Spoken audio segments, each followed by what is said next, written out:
Well, good morning, YouTube. So right from the start, let me say I'm not a medical expert, and we're not even going to talk about the medical side of this. So today, we're just going to cover what you might need if you were to quarantine in your own home. So let's get started. Okay, so first thing on the list is the water. You gotta have water. 1 gallon per person per day is what you should shoot for.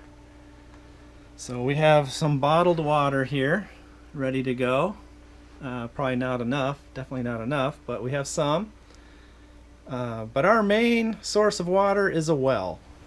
So with our well, we can actually pump 25,000 gallons a day. So we got plenty of water as long as our well is operational. And of course, to make sure the well stays operational, we have 3 ways to back up power it. So we have solar power, we have a big battery bank down here, and we can also run 2 backup generators. So lots of ways to power the well. And the last thing we have is a swimming pool with 35,000 gallons of water in it. Now you can't drink this.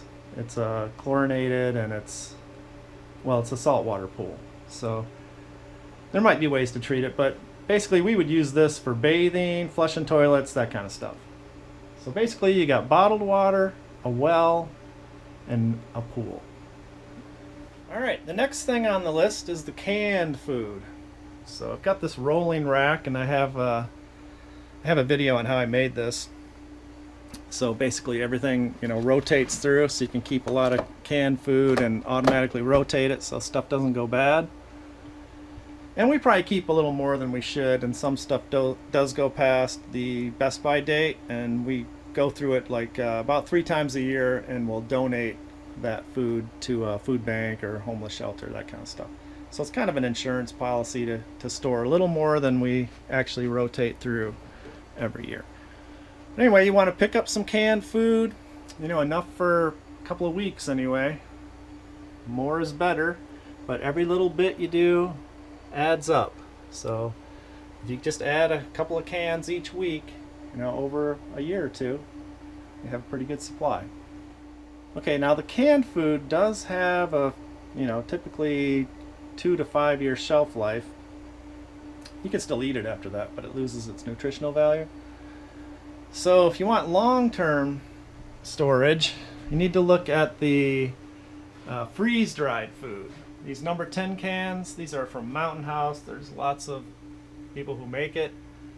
And this stuff will last for 30 years. You just put it on the shelf and forget about it, and it'll be there when you need it. Now we actually go through about a can every 2 or 3 weeks, because I actually like some of the stuff. That breakfast skillet is my favorite. It's pretty good. It's a nice, quick, easy meal. But, stock up on this stuff a little bit, and you don't have to rotate it or worry about it. It's great.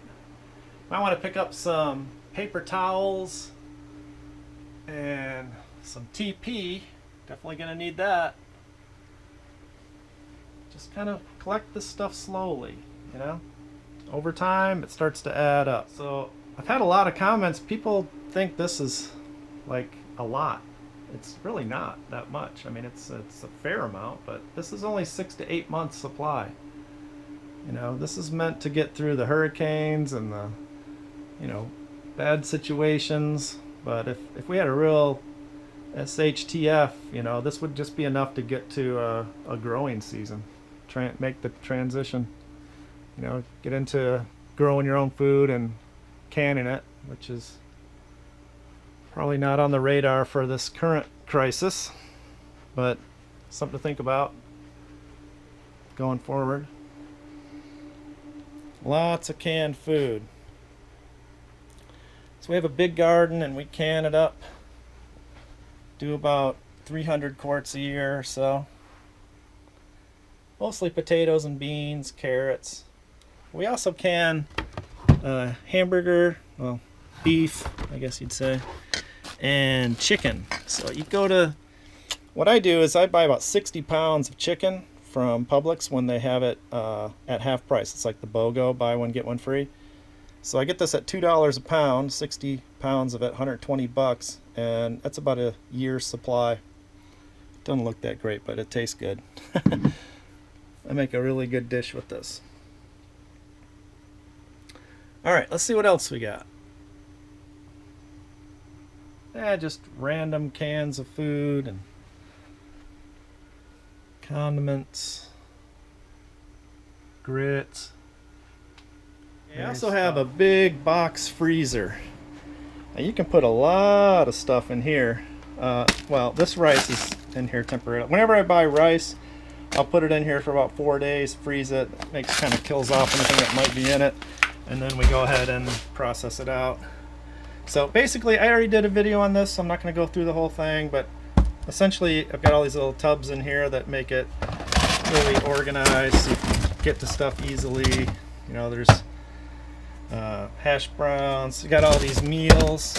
It's a good way to stock up on easy to cook meals.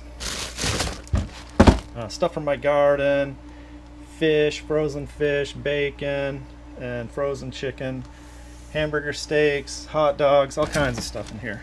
Big supply of food in the freezer. And of course we got the solar power and the batteries and the generator to make sure our freezer stays good. And of course you need a good supply of trash bags and laundry detergents, soaps, all kinds of cleaners. This is a great thing, I think, for the virus, is to wipe down all the common surfaces at least once a day.